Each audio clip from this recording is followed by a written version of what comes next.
নমস্কার, আমি Somnath Sengupta. Beyond borders India insight চ্যানেলে আজকের প্রোগ্রামে আপনাদের সবাইকে স্বাগত জানাচ্ছি।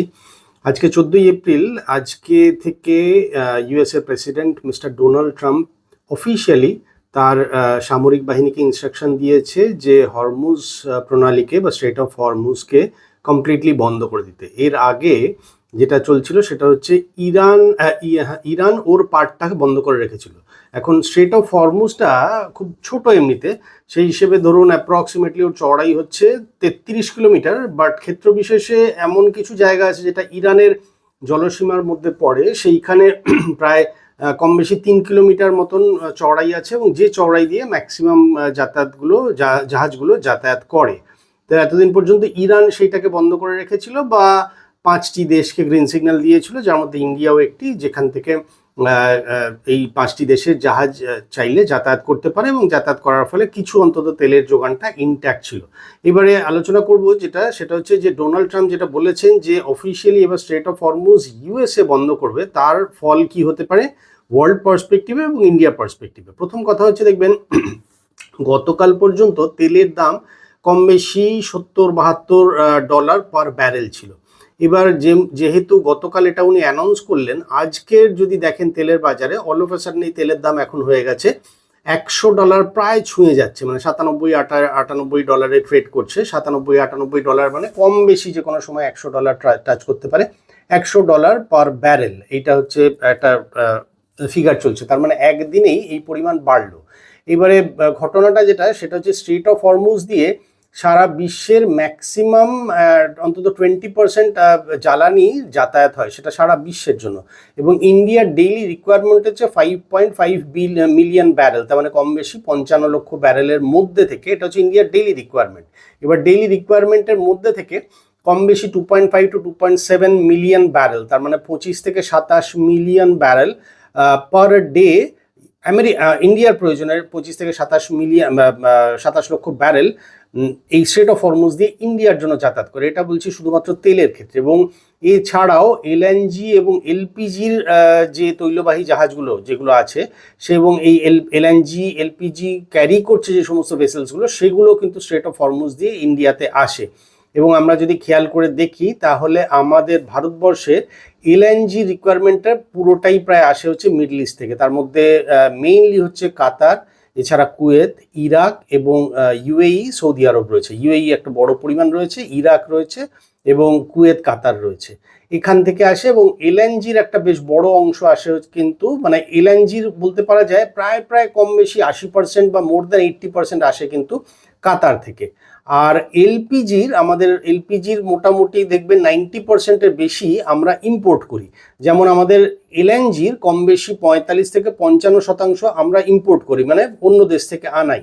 এটা হচ্ছে এলএনজির ক্ষেত্রে। সিমিলারলি এলপিজির ক্ষেত্রে আমাদের কম বেশি 85 থেকে 90% এলপিজিটা বাইরে থেকে আনতে হয়, কারণ আমাদের নিজস্ব দেশে এটার প্রোডাকশন ভেরি লিমিটেড, যার ফলে ইন্ডিয়ার রেগুলার যে রিকোয়ারমেন্ট আছে, ইন্ডিয়াতে যদি দেখি তাহলে এলপিজির গ্রাহক হচ্ছে কম বেশি 33 থেকে 34 কোটি, মানে 33 পয়েন্ট সামথিং, মানে প্রায় ধরুন 34 কোটি গ্রাহক হচ্ছে এলপিজি ইউজ করেন। এবার এই এলপিজির যদি সাপ্লাই যদি ঠিক না থাকে, অলরেডি কাতার যেরকম ডিক্লেয়ার করেছে যে এই মুহূর্তে ওদের যে সাপ্লাই যেটা রয়েছে, সেই সাপ্লাইটা ওরা গ্যারান্টি দিতে পারছে না। ওরা এটা অলরেডি অফিসিয়ালি ডিক্লেয়ার করে দিয়েছে যে আমাদের সাপ্লাইকে আমরা গ্যারান্টি দিচ্ছি না, ফলে আপনারা, মানে প্রত্যেকটা দেশকেই বলেছে যে আপনারা নিজেদের মতন অন্য এভিনিউজও খোলা রাখুন বা অন্য এভিনিউজটাকে মেনটেন করুন। হাওয়েভার আমাদের এলপিজির কিন্তু কম বেশি ধরুন 85 থেকে 90% কিন্তু আমাদের বিদেশ থেকে আসে, এবং তার মধ্যে মিডল ইস্ট থেকেই বেশি আসে। এবং এই যে তেল, এলপিজি, এলএনজি, এইটা মেনলি আমাদের ক্যারি হয় হচ্ছে স্ট্রেট অফ হরমুজ দিয়ে। এবার স্ট্রেট অফ হরমুজ যদি বন্ধ হয়ে যায়, তাহলে আমাদের ভারতবর্ষের ক্ষেত্রে দেখবেন আমাদের এই মুহূর্তে দাঁড়িয়ে যে স্ট্র্যাটেজিক পয়েন্ট অফ রিজার্ভ যেগুলো রয়েছে, যেখানে তেল ডিপোজিট করা থাকে বা রিজার্ভ করা থাকে, সেই যে জায়গাগুলোকে যদি খেয়াল করি, তাহলে আমাদের প্রায় এই মুহূর্তে দাঁড়িয়ে ইন্ডিয়ার ক্যাপাসিটি 64% ফিল্ড আপ আছে। এবার এই 64% ফিল্ড আপ মানে হচ্ছে গিয়ে আমাদের কম বেশি 9.5 দিনের মতন জ্বালানি আর মজুত আছে। মানে ব্যাপারটা যদি ঠিক করে একটু বোঝাই তাহলে হচ্ছে আমাদের যে রিকোয়ারমেন্ট তার 60, মানে যেগুলোতে আমাদের যে সমস্ত জায়গাগুলোতে আমাদের অয়েল রিজার্ভ করে রাখা থাকে, বেশ কিছু পয়েন্ট আছে যেখানে ইন্ডিয়া গভর্নমেন্ট বিগত কয়েক বছরে কতগুলো জায়গা বানিয়েছে, বেসিক্যালি রিজার্ভার বানিয়েছে, সেই রিজার্ভারে আমাদের জ্বালানিগুলোকে জমা করে রাখা থাকে। এবার সেই যে জ্বালানি তাতে আমাদের যা এই মুহূর্তে স্টোর করার যে ক্যাপাসিটি, সেই ক্যাপাসিটির 64% মতন স্টোর করা আছে। তাই দিয়ে আমাদের দেশে ওভারঅল ধরুন কম বেশি আর 9.5 দিনের মতন আমাদের জ্বালানি আছে। এবার 9.5 দিন তো একটা দেশের জন্য তো সাফিসিয়েন্ট নয়, তার বেশি যেতে হবে। তাহলে সেই জায়গাটা কিভাবে ফিল আপ হবে? এবার সেইটা করতে গিয়ে সমস্যা যেটা হচ্ছে যে আমাদের যাতায়াতের পথ ওই একটাই, মেনলি ওই একটাই। এবার এটা যদি বন্ধ হয়ে যায় তাহলে যেটা হবে সেটা হচ্ছে তেলের ক্রাইসিস বেড়ে যাবে, এবং তেলের ক্রাইসিস বাড়া মানে এক লহমায় তেলের দাম বাড়বে। এবার তেলের দাম যদি বাড়ে, এটা 1991 সালে এর আগে ঠিক এরকমই একটা ঘটেছিল যখন মিডল ইস্টে যুদ্ধ হয়েছিল। সেই সময় দাঁড়িয়ে ইন্ডিয়া কিন্তু ফিনান্সিয়ালি এতটা স্ট্রং ছিল না, যার ফলে ইন্ডিয়ার ক্যাশ রিজার্ভ কিন্তু এত হিউজ পরিমাণে ছিল না। আজকের দিনে দাঁড়িয়ে কম বেশি প্রায় 728-730 বিলিয়ন ডলারের মতন লাস্ট যা রিপোর্ট বেরিয়েছিল, তাতে কম বেশি 728-730 billion dollar, not million, billion ডলারে ইন্ডিয়ার কাছে ক্যাশ রিজার্ভ ছিল, বৈদেশিক মুদ্রা ছিল। কিন্তু সেটা আমাদের কাছে থাকলেও আমাদের ক্ষেত্রে কনসার্ন যেটা, সেটা হচ্ছে যে আগে ডলার পিছু যে রুপি ভ্যালুটা যেটা ছিল সেই সময় দাঁড়িয়ে ধরুন 60, 61, 62 যে টাকাই হয়ে থাকুক না কেন, আজকের দিনে দাঁড়িয়ে 2026-এর এই সময় দাঁড়িয়ে কিন্তু আজকের দিনে ডলার পিছু রুপি কিন্তু ডিভ্যালুয়েট করেছে, এবং রুপি উইক হওয়ার ফলে রুপি ভ্যালুয়েশন এখন পার ডলার পিছু কম বেশি 95 টাকা হয়েছে। 95 টাকা হওয়ার ফলে, এবং এর মধ্যে যদি তেলের দাম অলরেডি যেখানে $100 করে পার ব্যারেল ছুঁয়েছে, সেক্ষেত্রে কিন্তু এই ক্যাশ রিজার্ভে টান পড়তে কিন্তু দেরি লাগবে না। কারণ কি, ইন্ডিয়ার যা রিকোয়ারমেন্ট আছে সেই রিকোয়ারমেন্টকে যদি ফুলফিল করতে হয় ইন টার্মস অফ আপনার তেল, ইন টার্মস অফ এলপিজি এবং ইন টার্মস অফ এলএনজি, কারণ এলএনজিটা লাগবে হচ্ছে কমার্শিয়াল মার্কেটের জন্য, যে কোনো প্রোডাকশনের জন্য। এলপিজি যেমন আমাদের ঘরে ঘরে লাগে, রান্নার গ্যাসের জন্য বেসিক্যালি লাগে, সিমিলারলি এলএনজিটা লাগবে হচ্ছে আমাদের কমার্শিয়াল কাজের জন্য। তো যার ফলে এই জিনিসগুলো যখনই আমাদেরকে বিদেশ থেকে আমদানি করতে হয় বা হবে, এবং যেহেতু তাতে ডলারের ক্ষেত্রে টাকা কমজোর হয়ে গেছে, তার মানে $1 পিছু যদি এখন 95 এবং এটা যদি থাকে, তাহলে আগামী দিনে আরও পড়তে পারে, মানে প্রাইস রুপি ভ্যালুয়েশন আরও ডিভ্যালুয়েট করতে পারে। এবং সিমিলারলি তেলের দাম যদি বাড়ে, তাহলে এই ক্যাশ রিজার্ভ কিন্তু ডিটোরিয়েট করতে, বা ক্যাশ রিজার্ভের অনেকটা পার্ট কিন্তু তেল কিনতে বেরিয়ে যাবে, এবং সেক্ষেত্রে কিন্তু ইন্ডিয়ার যে রিজার্ভ যেটা থাকবে সেইটা কিন্তু তখন কিন্তু কমে যাবে, বা সেক্ষেত্রে কিন্তু ইন্ডিয়ার ইকোনমিটা কিন্তু উইক হয়ে যাবে। এটা আমাদেরকে সবাইকে বুঝতে হবে। তাহলে এর উপায় কি? ইন্ডিয়া অলরেডি এটা নিয়ে ভাবনা চিন্তা করছে, এবং আমাদের বিদেশমন্ত্রী মিস্টার এস জয়শঙ্কর অলরেডি এই মুহূর্তে দাঁড়িয়ে ইউএইতে রয়েছেন, এবং ইউএইতে দাঁড়িয়ে তিনি ইউএইর সঙ্গে অলরেডি নেগোসিয়েশন করছেন বা চালিয়ে যাচ্ছেন কথাবার্তা, যাতে এই সাপ্লাইটা ইনট্যাক্ট থাকে। এবং গত সপ্তাহে আমাদের পেট্রোলিয়াম মন্ত্রী মিস্টার এইচ.এস. পুরীও কিন্তু কাতার ভিজিটে ছিলেন, এবং কাতার কুয়েতের সঙ্গে উনি ক্রমাগত রেগুলার বেসিসে কথাবার্তা চালিয়ে যাচ্ছেন, যার ফলে সেই যে সাপ্লাই যে লাইন, যেটা সেই সাপ্লাই যাতে ইনট্যাক্ট থাকে সেটার ব্যবস্থা চলছে। এছাড়াও অলরেডি আর একটা রাস্তা যেটা ভাবা হচ্ছে, সেটা হচ্ছে যেহেতু আমাদের একটা তেলের বড় অংশ এখন আমরা রাশিয়া থেকে কিনি, ফলে রাশিয়ার উত্তরে যে আর্কটিক সাগরের যে রাস্তাটা রয়েছে, সেই আর্কটিক সাগরের রাস্তার যে রুটটা যেটা রয়েছে, সেই রুটটাকে যদি ধরা যায়, সেটা একটু ব্যয়বহুল হবে আর সময় সাপেক্ষ হবে। কিন্তু যাই হোক না কেন, সেটা হলেও সেই পথ দিয়ে আমাদের তেলটা এবং অন্যান্য রিসোর্সগুলো যাতে আনা যায় সেই ব্যবস্থা চলছে। কিন্তু গল্পটা যেটা, সেটা হচ্ছে এই পথটাকে যদি ইউজ করতে হয়, তাহলে যেহেতু এটা কস্ট এফেক্টিভ হবে না, মানে কস্টিংটা বেড়ে যাবে, তাহলে কিন্তু আমাদের ল্যান্ডিং প্রাইস বা আমাদের এই তেল হোক বা এলএনজি হোক বা এলপিজি হোক, যেটাই হোক না কারণ, নিয়ে আসার যে খরচা যেটা হবে, সেই খরচাটা কিন্তু বেড়ে যাবে। সেই খরচাটা যখনই বাড়বে, তখনই আমাদের ক্ষেত্রে কিন্তু এন্ড ইউজার হচ্ছে আমি এবং আপনি। তার মানে এন্ড ইউজারের কাছেই ঘুরে ফিরে দেখবেন সেই মানে চাকুটা ওইখানেই চলে। তো তার ফলে আমার আপনার পকেটেই কিন্তু টানটা পড়বে। এবার সেটা কিভাবে রেজিস করা যায়, তার জন্য অলরেডি চিন্তাভাবনা করছে। কিন্তু অলরেডি এখন যেটা হচ্ছে, সেটা হচ্ছে Qatar energy already force majeure declare করেছে। ফোর্স মেজার কথাটার মানে হচ্ছে, এটা FORCE, force MAJEURE, force majeure এটাকে বলা হয়। ফোর্স মেজার মানে হচ্ছে আমি সাপ্লাইয়ের কোনো গ্যারান্টি দিচ্ছি না। মানে যে কোনো দেশ যদি বলে যে ফোর্স মেজার, তার মানে সেই দেশ বলে যে আমি সাপ্লাইয়ার আপনাকে কোনো গ্যারান্টি দিচ্ছি না, বিকজ অফ সাম আনকন্ট্রোলেবল, বা যেটা আমার বিয়ন্ড মাই কন্ট্রোল, এরকম কোনো ঘটনা ঘটছে, তার ফলে আমার সাপ্লাই আমার সাপ্লাই ব্যাহত হতে পারে, আমি তার উপর কোনো গ্যারান্টি দিচ্ছি না। এটা অলরেডি ডিক্লেয়ার করে দিয়েছে, ফলে প্রত্যেকটা দেশকে নিজের নিজের মতন করে ব্যবস্থা করতে হচ্ছে। এছাড়া আরেকটা যেটা সমস্যা হয়ে দাঁড়িয়েছে সেটা হচ্ছে ইরানের চাবাহারে ইন্ডিয়া অলরেডি $120 মিলিয়ন ইনভেস্টমেন্ট করা হয়ে গেছে এবং করে রেখেছে, এবং সেটা অনেক বছর ধরেই চলছে।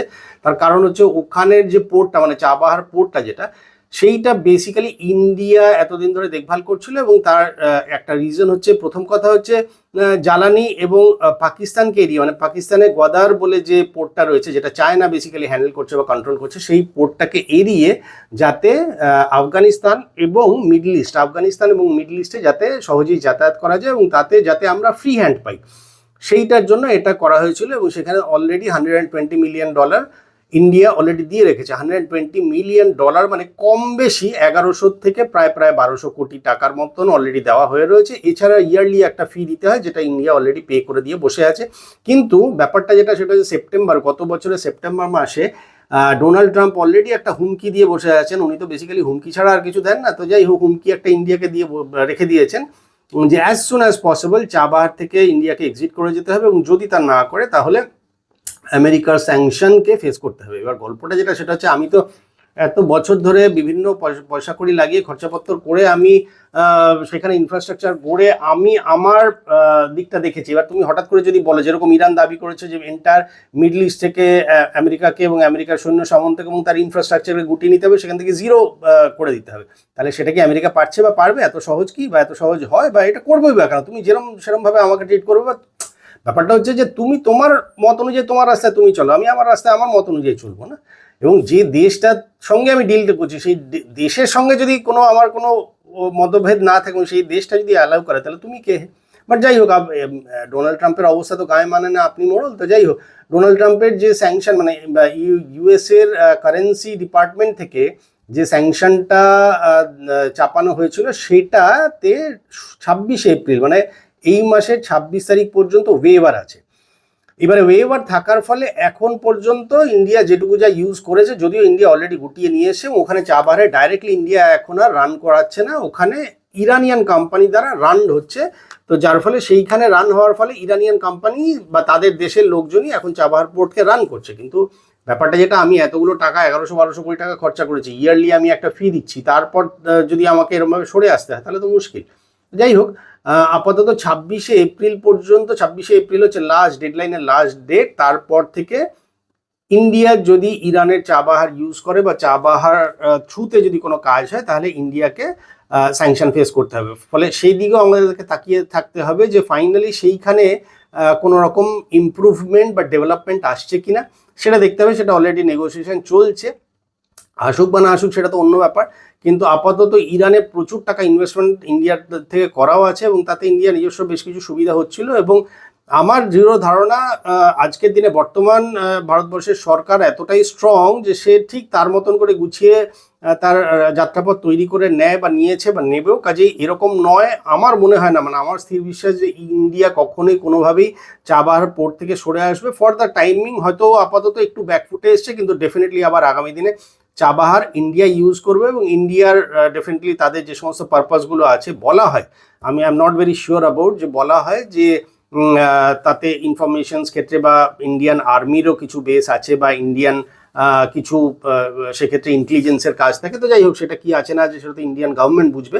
কিন্তু তার থেকেও বড় কথা যেটা, সেটা হচ্ছে আমাদের ক্ষেত্রে সুবিধা ছিল, আমাদেরকে গদার পোর্টকে অ্যাভয়েড করে বা পাকিস্তানের যে যে যে যে বদমাইশি যেগুলো ছিল সেটাকে অ্যাভয়েড করে আমরা চাবাহার পোর্ট ইউজ করে আফগানিস্তান এবং মিডল ইস্টের টোটাল ব্যবসাটা এবং টোটাল ট্রানজিশনটা এবং টোটাল যাতায়াতটা সেটা আমরা করতে পারতাম। শুধু আমরা বলে না, আমাদের থেকে বা আমাদের এই পথটাকে ইউজ করে অন্যান্য অনেক দেশ আমাদের থ্রুতে ব্যবসা করতো, তাতে আমাদেরও কিছু ডেফিনেটলি রেমিটেন্স হতো। এছাড়াও মিস্টার জয়শঙ্কর এখন ইউএইতে এই কারণে রয়েছেন, ভিজিটে রয়েছেন, তার কারণ হচ্ছে যদি দেখা যায় তাহলে ইউএই, সৌদি বা এন্টায়ার মিডল ইস্ট মেলালে কম বেশি 10 মিলিয়ন মতন, মানে কম বেশি 1 কোটির মতন ভারতীয় নাগরিক ওখানে থাকেন, এবং সেইখান থেকে একটা রেমিটেন্সও হয়। ভারতীয় যারা যারা ওইখানে থাকেন সেইখান থেকে ওনাদের যে আর্নিং বা বিজনেসপত্র যেটা হয়, সেখান থেকে একটা বড় সড়ো একটা রেমিটেন্স আসে, যেটা ইন্ডিয়ান ইকোনমিকে ডেফিনেটলি হেল্প করে বা গ্রো করতে নিশ্চয়ই সাহায্য করে। সেইটা যাতে এনশিওর করে রাখা যায়, এবং যদি কোনো আমি প্রে করবো যাতে কখনো কোনো অসুবিধা না হয়, বাট যদি কোনো রকম কোনো ক্ষেত্রে কোনো অসুবিধা হয় তাহলে ইন্ডিয়া গভর্নমেন্ট যাতে এদেরকে এয়ারলিফট করে তুলে আনতে পারে সেই ব্যাপারটা নিয়ে এদের সঙ্গে আলোচনা চলছে ইউএই এবং সৌদির সঙ্গে। বিকজ ইউএই এবং সৌদিতে যে সমস্ত আমেরিকান এয়ার বেস যেগুলো রয়েছে তার ফলে তাদের যে রানওয়ে যেগুলো রয়েছে সেগুলো যাতে ইফ রিকোয়ার্ড মানে প্রয়োজনে যদি রিকোয়ারমেন্ট পড়ে তাহলে সেইগুলো যাতে ইউজ করে সেখান থেকে ভারতীয় নাগরিক যারা রয়েছেন মিডল ইস্টে 1 কোটির কম বেশি তাদেরকে যাতে স্থানান্তরিত করা যায় তার কথাবার্তা চলছে।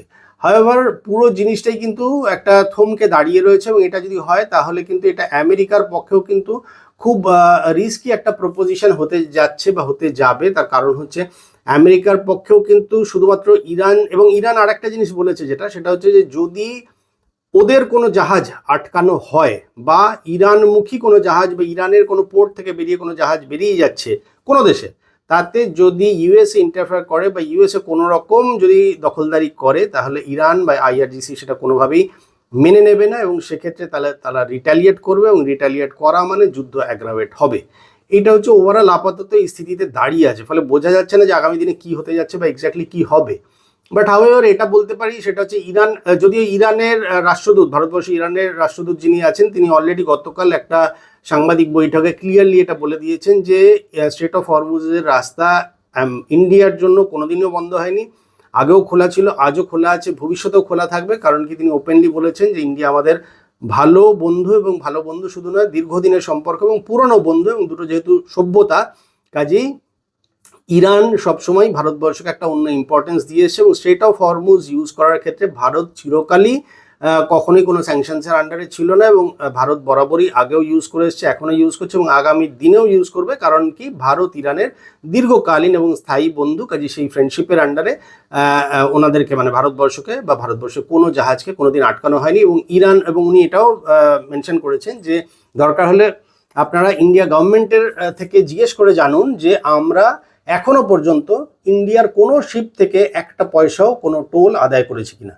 এবং উনি ক্লিয়ারলি বলেছেন যে ইন্ডিয়ার কোনো শিপের জন্য কোনো রকম ফি কোনোদিন লাগেনি, আজও লাগবে না, ভবিষ্যতেও লাগবে না। এটা সত্যিই একটা বড় খবর বা ভালো খবর। অ্যাট দ্য সেম টাইম ব্যাপারটা ভেবে দেখার জন্য যদি হয় তাহলে সুয়েজ ক্যানাল বা পানামা ক্যানাল এগুলো হচ্ছে ম্যানমেড, ফলে এখানে একটা টোল বা ট্যাক্স আপনি আদায় করতে পারেন, কিন্তু যেটা ন্যাচারাল মেড যেটা প্রকৃতিগতভাবে তৈরি সেইখানে হঠাৎ করে আন্তর্জাতিক জলসীমানার যে নিয়মকানুন আছে সেইটাকে ভেঙে দিয়ে বা সেইটাকে তোয়াক্কা না করে হঠাৎ করে কোনো দেশ যদি বলে যে আমি একটা ফি বসাবো এবং কোনো দুটো দেশের যুদ্ধ হচ্ছে বলে থার্ড যে সমস্ত দেশগুলো এর সঙ্গে কোনো না কোনোভাবে ইনভলভ নেই, দূর পর্যন্ত যেখানে ইনভলভমেন্ট নেই সেখানে যদি তাদেরকে একটা ফি দিতে হয় এবং সেই ফি যদি একটা বড় মানে অ্যামাউন্টের হয়, মানে জাহাজ পিছু যদি ইরান যেটা দাবি করেছে এবং 26টা জাহাজের থেকে নিয়েওছে যেটা জাহাজ পিছু $2 মিলিয়ন, $2 মিলিয়ন মানে কম বেশি ইন্ডিয়ান কারেন্সিতে প্রায় 18 কোটির মতন, 18 থেকে 19 কোটি টাকার মতন এটা হচ্ছে পার শিপে নিয়েছে।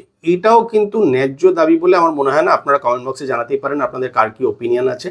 হাওয়েভার এখনো পর্যন্ত ইরান এতদিন স্যাংশন রেখেছিল বা Iran strait of Hormuz use করতে কিছু বাধা নিষেধ আরোপ করেছিল, বাট আজকের থেকে অফিসিয়ালি ইউএস এর প্রেসিডেন্ট মিস্টার ডোনাল্ড ট্রাম্প বলে দিয়েছেন এবং উনি ওনার আর্মিকে অ্যাপ্রুভালও দিয়ে দিয়েছেন এবং সেই অনুযায়ী কিন্তু ইউএস এর নেভি কিন্তু অলরেডি স্ট্রেট অফ হরমুজকে ঘিরে নিয়েছে এবং জাহাজ চলাচলে এই মুহূর্তে কিন্তু রেস্ট্রিকশনস লাগু হয়ে গেছে, যার ফলে জাহাজ চলাচল কিন্তু আবার অনিশ্চিত হয়ে গেছে। এবার এটা যদি হয় বা ক্যারি করে বা যদি বেশি কিছুদিন এটা লিঙ্গার করে তাহলে কিন্তু এটা ওভারঅল ভারতবর্ষের সমস্ত নাগরিকের জন্য এটা কিন্তু একটা ক্র্যাশ হতে যাবে এবং সেক্ষেত্রে কিন্তু ওভারঅল মূল্য বৃদ্ধি বাড়বে। তার কারণ হচ্ছে তেলের যে ডিমান্ড, সাপ্লাই এবং ডিমান্ড যেটা সেইটাতে কিন্তু একটা মিসম্যানেজমেন্ট আসবে এবং ডিমান্ড অনুযায়ী সাপ্লাই কিন্তু দিয়ে ওঠা যাবে না, চাইলেও দিয়ে ওঠা যাবে না। তো যার ফলে কিন্তু যেই ক্রাইসিস আসবে সঙ্গে সঙ্গে কিন্তু অপ্রতুলতা দেখা দেবে এবং তার ফলে কিন্তু প্রাইস বাড়া বা ইররেগুলেটরি ব্যাপার আসবে। এবং এটা যদি হয় তাহলে যেহেতু তেল গন্ডগোল যদি মানে তেলের যদি দাম বাড়ে তাহলে সব কিছুরই দাম বাড়বে, একটা যেমন এইটা। সিমিলারলি এলপিজির ক্ষেত্রেও কিন্তু সাধারণ গৃহস্থের ভাড়ারে কিন্তু টান পড়বে। তার কারণ হচ্ছে আমরা যেহেতু এন্ড ইউজার, ফলে যেই প্রাইসটা বাড়বে সঙ্গে সঙ্গে কিন্তু আমার এবং আপনার কিন্তু এই আগের যে স্ট্যান্ডার্ড অফ লিভিং ছিল সেইটাকে মেনটেন করতে এবং গ্যাসের সিলিন্ডার কিনতে কিন্তু আমাদেরকে বেশি পয়সা খরচা করতে হবে। এটা যেন আমরা মেন্টালি প্রিপারেশন নিয়ে রাখি, এটাতে কারোর কোনো দোষ গুণের কোনো ব্যাপার না, এটা সিচুয়েশন এমন হতে যাচ্ছে যেটা হতে বাধ্য। তো দেখা যাক আগামী দিনে কি হয়। আপাতত অ্যাজ অফ নাও আজকে 14 এপ্রিলের হিসাব অনুযায়ী আজকে থেকে ইউএস এর রেস্ট্রিকশন চালু হয়ে গেছে, ফলে ইরানও আটকে রেখেছে, আমেরিকাও আটকানো চালু করে দিয়েছে। ফলে সিচুয়েশন কিন্তু খুব একটা মানে কন্ট্রোলের দিকে নেই, মানে আন্ডার কন্ট্রোল এটা বলা যায় না। সব এটা যদি অ্যাগ্রাভেট করে তাহলে কিন্তু এটা ওভারঅল সিচুয়েশনটা ওয়ার্স্ট হবে, বা পয়সা কড়ি মানে ওভারঅল মুদ্রাস্ফীতি বা মূল্য বৃদ্ধি যেটা, সেটা কিন্তু সবার পকেটে কিন্তু টান দেওয়া হবে। আগামী দিনে কি হবে সেটা দেখা যাক। ভিডিও যদি ভালো লাগে তাহলে লাইক, শেয়ার অ্যান্ড সাবস্ক্রাইব করবেন। কমেন্ট বক্সে নিজেদের কমেন্ট জানাবেন। ভালো থাকবেন। আজকে এখানেই শেষ করলাম। নমস্কার।